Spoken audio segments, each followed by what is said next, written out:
Out of thatparkplace.com, the Walt Disney Company is using a Trump lawyer, and not just any Trump lawyer. We're talking about the big boy, to protect thin-skinned Bob Iger from media exposure. Wait a minute.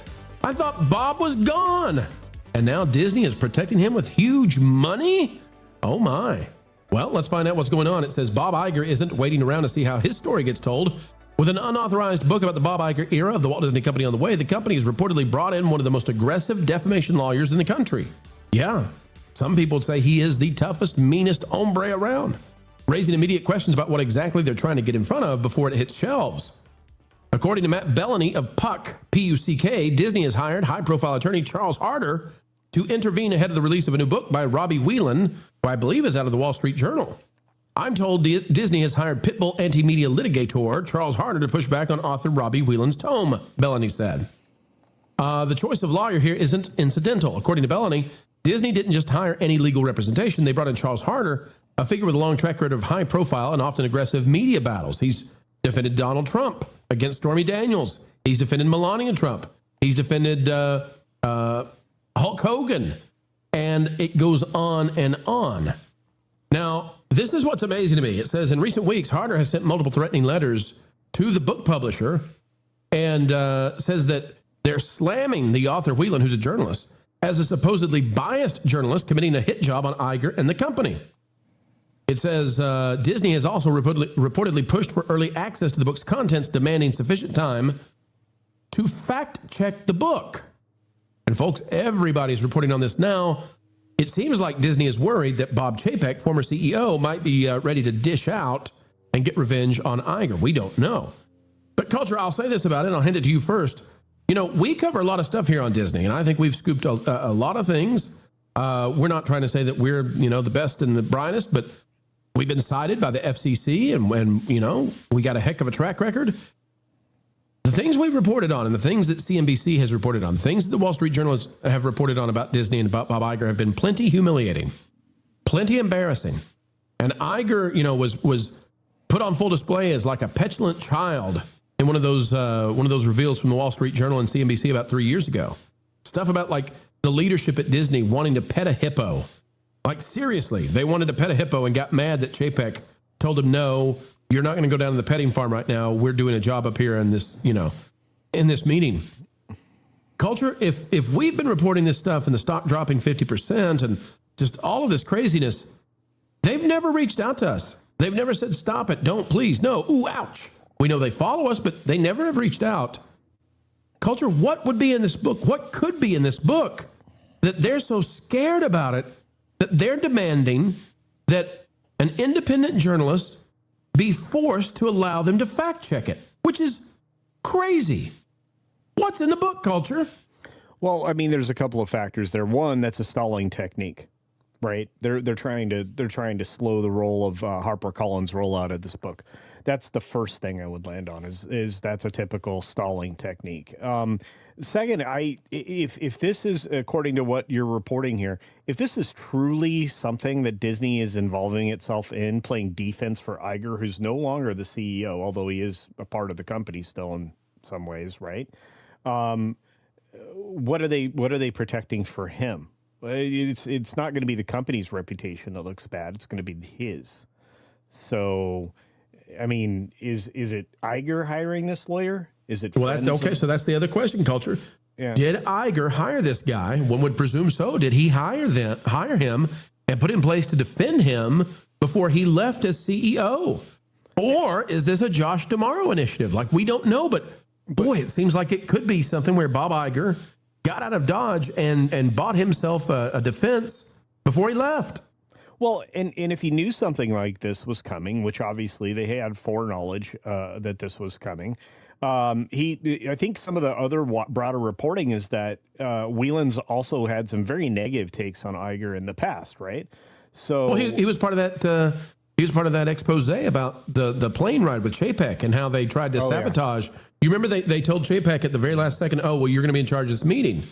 And then Chapek had this binder that he'd already had prepared from the PR team. And he goes to the back of the plane to read the binder. And Iger gets mad at him because Chapek had this stuff to get prepared for the meeting. He didn't know that. And so Iger thinks that he's going to step there and just chat with him. And they kind of had set him up for sabotage that didn't work out. And so Whelan's one of the ones who put that out there. Yeah, but they were able to sabotage him later. So it just took yeah.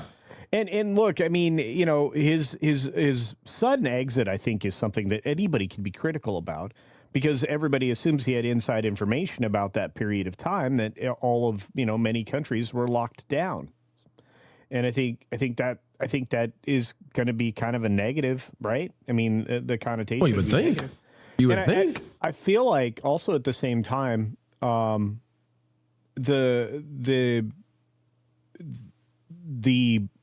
sudden stock gains under Chapek, and the fact that, you know, the stock diminished, you know, when Iger, you know, replaced him. I think that, you know, drawing those negative correlations is really going to harm Bob's reputation. He had a stellar one when he left the first time, right? Ride of a Lifetime book was nobody knew really. Very few people understood what he was up to. Yeah. Yeah. And he's always done some questionable things along the way.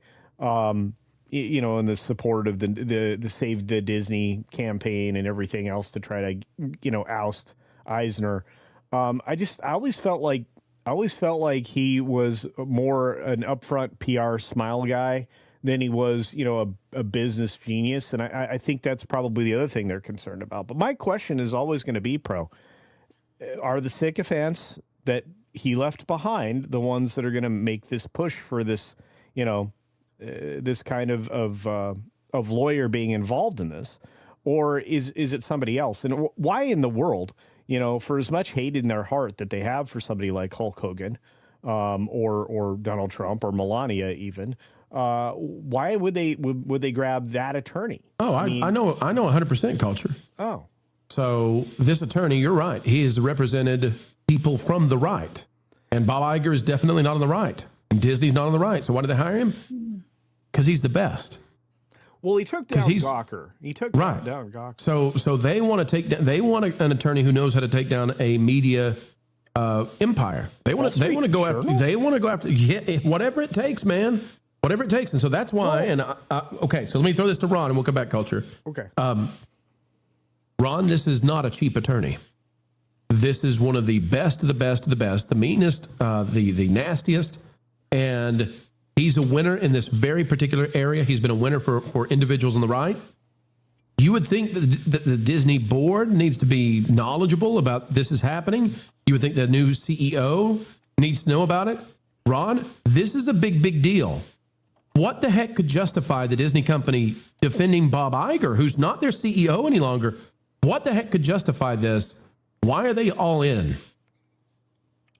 The only thing that I can think of is the amount of people that still blame Bob Chapek for many of the actions that Bob Iger is actually responsible for, that he left Chapek to take the blame for as a scapegoat when he left.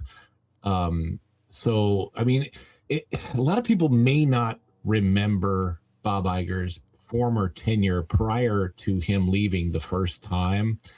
And initially, I think that he was supposed to step down as CEO.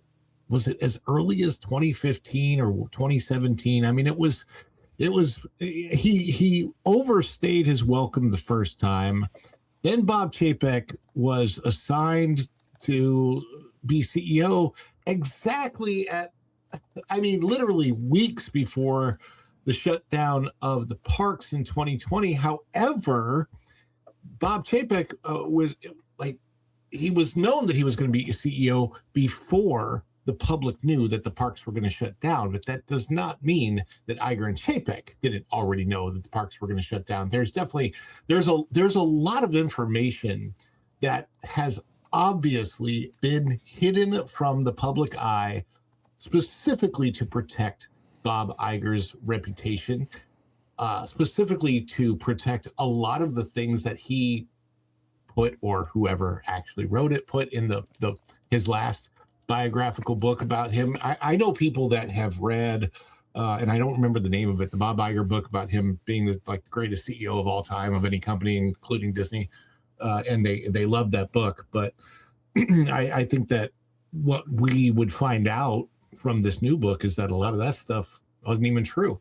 So I think that there's a lot of anybody who has inside information as to what Iger was actually doing with his time, they're going to want to put them down, get them out of the way, and not have any of that information come out in a book like this. MJ, what do you think about this idea that Disney is literally positioning themselves to say, you are not allowed to release this book unless we get to see it first and we get to fact check it? Like this is a crazy level of superiority and authority that they're trying to assert on this journalist. Absolutely. I was listening to you guys talk about it. I don't understand what the mystery is, but there's obviously stuff that they don't want the public to know about. And they're trying to figure out how to camouflage it as best as possible, sprinkle that with pixie dust. People are still going to have their opinions on Iger, his legacy. People were very upset when they named him a Disney legend. He hasn't done anything that made anyone, I think, say, wow, great job. You're going down in history. Yeah, no, the decisions that were made, the way he ran the company, it was not okay. Whether Josh D'Amaro with the park decision making was used as a puppet or not. I mean, actions speak louder than words. And the fandom has been observing, listening, and watching everything that these guys have been doing, and they haven't delivered. That's why I'm hopeful for this new regime that we have. I have to be optimistic, but God only knows what they're hiding, and we will see what happens if it even gets published or not. So, Culture, I'm going to bring it back to you for the final word. I think I know what they're afraid of. Culture, I think they believe that Chapek knows where all the skeletons are, and you have to. He was the CEO. He would have to know where are the danger points. And this is a guy that we've been told in that last expose sat with the binders, actually read through the stuff, made Iger mad doing that. Culture, I think they're worried that Chapek is the secret source behind the book, and maybe they don't have a way to prove that. And I think they're terribly worried about what it could do to the company if some of the secrets get out there. I don't have any inside info in this. I'm speculating completely, but I'm just trying to line up, why would they be so afraid? Why would they be taking this kind of action? Why would they have the PR disaster in California that they would have by hiring the meanest, toughest Trump attorney? And this is all I can come up with. I think they're terrified of a Chapek revenge. What say you? A second. I think there's a lot going on here. I think you have a couple of people who've been very truthful in their reporting at the Wall Street Journal. First and foremost, one of the young ladies that we often cite, along with Mr. Whelan. I think they're terrified that their sources are the ones that are pushing up against this. I don't know what the NDA claims were, or how long that lasts for Chapek. Because I know he was sent away with money and a shut up letter. So I'm not sure, for how long he has to shut up. Is it usually longer than 3 years though? Usually it's 3 years. Yeah. So it would be about the right timing, for him to be able to speak plainly about his experience there. Culture, is there any chance that Iger left early because he was supposed to leave at the end of this year? He's already gone. I think this book is the reason he left early. Because things are moving now. I mean, the fact that they bought the biggest, baddest attorney in the nation to defend Iger, paid for by the Disney company. wow. That's where I start wondering, did Iger step down and get out of the way of this? Probably. Could be possible. Look, I think that's one way I would lean in my thinking. He saw this coming, the lights on the road, and he wanted to avoid him. I just feel like I don't know that this is going to work. I understand the strategy, and again, I think it's delay tactics. Barbara Streisand effect in play now. Yeah, and I don't think that that's the direction they needed to go. I think the media is also not necessarily on Iger's side because they Streisand affected this story. A lot of people would not have known this story was even in existence, nor a negative book about Iger was in existence. So the media was not your friend on this one. And I think that's the other problem. Disney's struggling for friends right now, especially related to Bob Iger. A lot of people walked away from the company in a negative fashion. It's reflected not just in park attendance, but in other places as well. And it's not just in our group of humans, our community, our sphere, whatever you want to call our fellowship. I'll just say that the business world has woken up to the fact that Disney is a very overpriced entertainment company, and they're not a tech company. They're not all these other innovative services they tried to pretend that they were. And I think that's going to reflect poorly on Bob for a very long period to come. Absolutely. Thanks for watching That Park Plays News. For more information, consider checking out www.thatparkplace.com. And don't forget to subscribe, share, like, and send this out on your favorite social media accounts.